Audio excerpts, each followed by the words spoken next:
그런 얘기 하죠. 맨날 뒷북 대응이다 정부에서. 옹호해서 막 그런 얘기 하는 게 아니라 그 전에 힘이 없었죠. 20대 국회에서 굉장히 많은 반대에 부딪혔었고, 그런데 이번에 총선에서 많은 의석수를 얻으면서 앞으로 엄청나게 많이 추진이 될 것이다. 빠르게 추진이 될 것이다. 그런 내용 한번 보도록 하겠습니다. 집값 잡는다더니 사람 잡았다. 2분 안에 입금해야 전세 계약 가능합니다. 그래서 막 경쟁 계약 한다고 하고, 기사에서 이렇게 유도하니까 그렇죠. 대부분의 매물이 없는 이유는 재계약 때문이죠. 집값 아니고 국민 잡는다. 부동산 이슈로 이런 식으로 잡고 있죠. 계속 이렇게 집값만 못 잡고 국민만 때려잡는다. 임대차 3법 막 반대해가지고 뭐 이런 이야기 하는데 촛불 든 게 아니라 피켓 들고 신발 들었죠.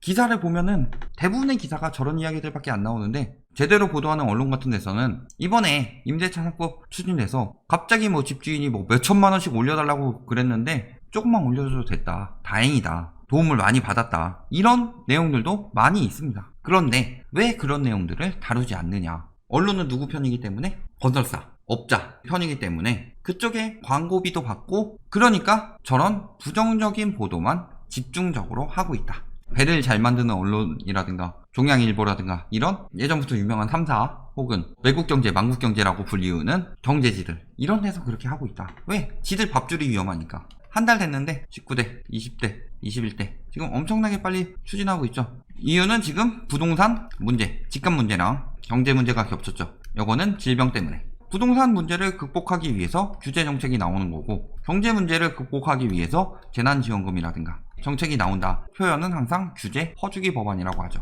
이런 데서 원하는 거 뭐예요? 예전에 100분 토론에 통합당 2명이랑 재난지원금 정책 실행자들 2명이랑 토론하는데 뭐라고 하느냐, 그쪽에서 하는 게 지원금을 풀지 말고 힘든 상인들에게 직접 지원해라. 지원금은 소비로 돌면서 상인들에게 가고 도매상으로 가고 하면서 전체적으로 수익이 늘면서 이게 돈이 되니까 가게에서 다시 소비로 돌고 상인들에게 가고, 이런 선순환을 만들어낼 수 있고, 재난지원금이랑 관련 없이 무분별하게 들어갔는데 친절하지도 않고 음식도 맛대가리 없고, 이런 상인들 경우는 지원금을 받더라도 거기는 안 가죠.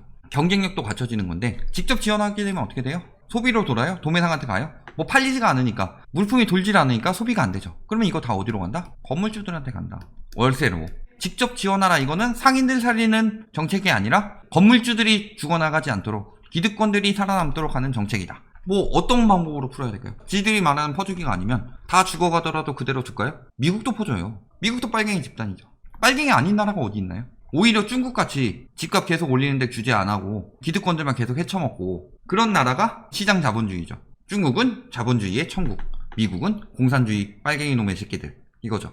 되도 않는 소리 하고 있다. 망국경제에서 20대에서 막혔는데 21대 속도 내고 있죠. 법안 많이 발의하고 그만큼 빨리 추진하고 있죠. 종부세 개정안을 21대 국회 최우선 입법 과제로 처리해달라. 왜? 12.16 정책 때 종부세 인상 나왔었죠.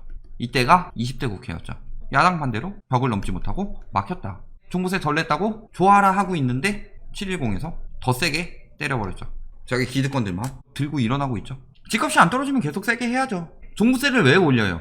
집값 인상을 하락으로 돌리고 다주택 매물을 무주택에 공급하는 거죠. 다주택들은 종부세를 내는데 무주택한테 팔면은 다주택자도 종부세 부담 줄어들고, 무주택자는 대부분 종부세를 안 내기 때문에 실질적으로 공급 정책이죠. 공급해라 말만 하면서 이런 거는 공급 정책이라고 안 하고 규제 정책이라고 한다. 늘 이야기하지만 공급이 부족한 적은 없어요. 공급이 부족했으면은 리먼 때도 공급 부족으로 올랐어야 되고 IMF 때도 공급 부족으로 올랐어야 됐죠.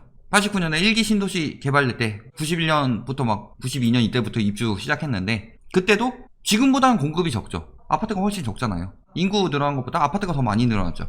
주택 보급률이 훨씬 더 낮았는데도 그때 공급 부족 이야기를 했냐? 그러면 그때도 다 공급 부족으로 올랐어야 되는데 그랬어요? 아니죠. 공급 부족의 문제는 그 신규 공급들을 누가 가져갔기 때문이다. 무주택한테 가지 않고 다주택자들이 그것을 투기 수단으로 삼으면서 계속 불려왔기 때문에 그게 공급 부족이 나타난 거죠. 주택 보급률 지금 전국은 100% 이미 넘었고 서울 경기만 100% 조금 안 되는데, 실질적으로 뭐 1인 가구 늘어난다고 했을 때 1인 가구 중에서 고시원 사는 경우, 고시원 주택수에 안 들어가죠. 이런 경우들 다 제외하고 나면은 주택 결코 부족하지 않다. 다주택자들이 있어야 전월세가 있다, 뭐 이딴 개소리들 날리고 있는데, 기여를 위해서 했어요. 지들이 돈 벌라고 한 거지. 다주택자들 때문에 지금 전세 가격이 당시 매매 가격보다 비싸죠. 종부세 6%까지 최대 올리고 최고세율, 다주택 취득세율 12%까지 급등시켰다. 이거는 매물 내놔서 공급 만들어내는 거고, 이거는 다주택들이 더 못사게 수요 감소시키는 거죠. 2주택만 해도 8% 들어가니까 일시적 2주택 아닌 경우는 대부분 살려고 안 하겠죠. 1억짜리 사도 800이고 서울 중위가격 지들 말로는 9억이라고 하니까 9억짜리 사면은 7,200이에요. 취득세만. 1주택이 2주택으로 늘리는 것만 해도 그 정도고, 2주택이 3주택이나 3주택 이상이 늘린 경우는 12%죠. 1억 800이에요. 9억짜리 하나 사는데. 입법 속도 엄청 빨라졌죠. 자, 임대차 3법 29일 법사위 통과하고 30일날 본회의 통과해서 31일날 바로 시행해버렸죠. 나갔다 얘네들 또 반대하려고 또 보이콧하고 있다. 이제는 보이콧 안 통하죠. 거기다가 임대차 3법 같은 경우는 바로 해야 되죠. 왜? 지금 계속 언론에서 이야기한 게 뭐예요? 임대차 3법 시행 전에 4년치 미리 올려받는다고 전세가 폭등시킨다. 그 얘기하니까 바로 즉시 시행한 거잖아요. 이거 즉시 시행 안 했고 내년 1월부터 시행, 예를 들어 뭐 9월부터 시행, 그러면 한 달 동안 얼마나 전세가 올리려고 하고 임차인들을 얼마나 쫓아내겠어요. 그러니까 즉시 시행한 건데 이걸 가지고 태클을 걸고 있다. 그냥 단지 지연시키려고 했던 거죠. 이것도 뭐 얼마 전에 얘기 나왔는데 왜곡 해석했죠. 안 떨어질 거다. 이전에 그 말한 거를 얘기를 안 하죠. 권사년 출신의 그 의원님이 뭐 집값 뭐 경제 망가질 정도로 떨어지면 어떡하냐 뭐 이런 식으로 했더니 그렇게 해도 안 떨어질 겁니다. 안 떨어진다는 얘기예요? 뭐라 그래요? 국가 경제에 부담이 될 만큼 떨어지는 건 다 아니다. 그 정도까지 안 떨어지게 하려고 지금 계속 정책을 22번이나 해서 못 잡았다가 아니라 22번이나 나눠서 해가지고 경제 위기 상황에서 극복하려고 하는 건데, 거기서 더 투기 심리 유도시키고 있죠. 지들 돈 벌어 처먹으려고 언론들이. 왜 그런 말을 유도했겠어요? 이 의원이, 비상대책 의원이, 권사년 출신에다가 본인은 다주택인 이 의원이 역시 부동산 전문가라서 다주택 가지고 있죠. 이 사람이 어떤 법을 추진하겠냐. 본인이 다주택인데 집값 잡는 법을 이야기하겠어요? 집값 안 잡는 법을 이야기하겠어요? 여론도 피켓 들고 일어서니까 우리 편이겠지 했는데 실질적으로 아니었죠. 대부분은 찬성했다. 그리고 지금도 가장 많이 우선해야 할 거라고 생각하는 정책이 뭐예요? 투기성 대출 규제 강화. 다주택 대출 막아라. 그리고 두 번째가 공급 확대다. 이것도 언론 얘기죠. 사실상 지금까지 이런 공급 필요 없어요. 이 공급이 나중에 뭘로 들어오느냐. 진짜 초창기에 일본 부동산 영상 올린 적이 있거든요.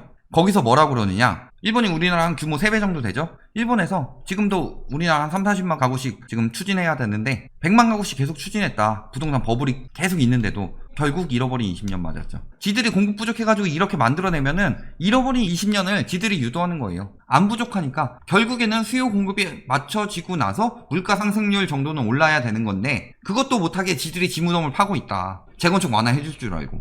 이것도 계속 추진하고 있죠. 4급 이상 공시자 1주택 왜 팔아라. 지금 뭐 공무원 뭐 해가지고 뭐 재산권 얘기하는데 4급 이상 정도 됐으면은 엄청난 정보를 가지고 있어요. 이것을 투기에 이용을 했다. 플러스 세종 같은 경우 공무원 특별 공급 세종시 활성화를 위해서 한 거죠. 근데 이걸 다 어디다 했어요? 갭투기로 썼죠. 그러니까 지금 세종 공무원들 팔고 빠지고 있는데 집값이 뛴다. 국회의사당 이전 얘기로 해서 또 집값이 뛴다. 누가 지금 팔고 누가 사고 있는지를 잘 생각해보면 되죠. 예전에 투기꾼들 유형 뭐 4가지 유형 얘기했었는데 첫 번째 유형 진짜로 돈 버는 유형들 빠른 정보를 가지고 매도 타이밍을 정확히 알고 중요한 거는 집값이 오르고 떨어지고가 중요한 게 아니라 매도가 잘 되는 타이밍. 그때 팔고 빠진다라고 이야기했고 그때 그 첫 번째 유형에 포함되는 사람들이 공무원 같은 사람들이 많았다. 왜? 정보가 빠르고 정책을 늘 볼 수 있기 때문에.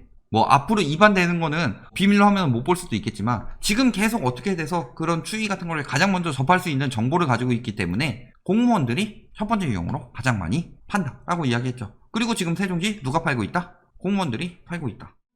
집값 담합, 교란, 80명 적발 이런 것도 지자체별로 도특사경 해서 잡고 있고 광주 같은 경우도 불법 거래 대대적으로 조사한다. 지금 지자체에서도 빠르게 잡으려고 한다.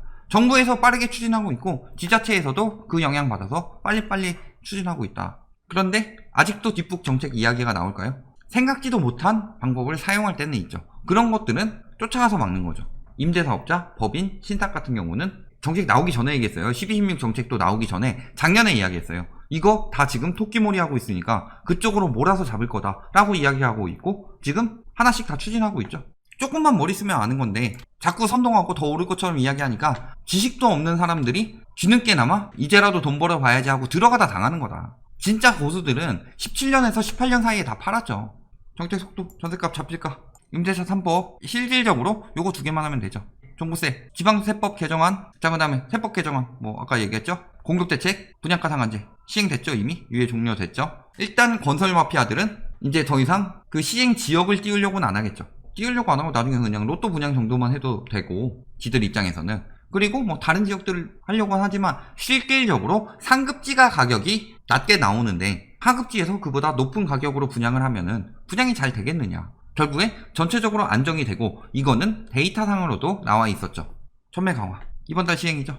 결론, 아직도 20대 국회 생각하면서 빠져나갈 방법 있다, 다 빠져나가면 잡는다, 그건 이때고, 발목 잡아서 잡히니까 빠져나갈 만큼 얘네들이 시간 벌어줘서 잘 안 통했던 거죠. 그런데 지금 21대에서는 어떻다?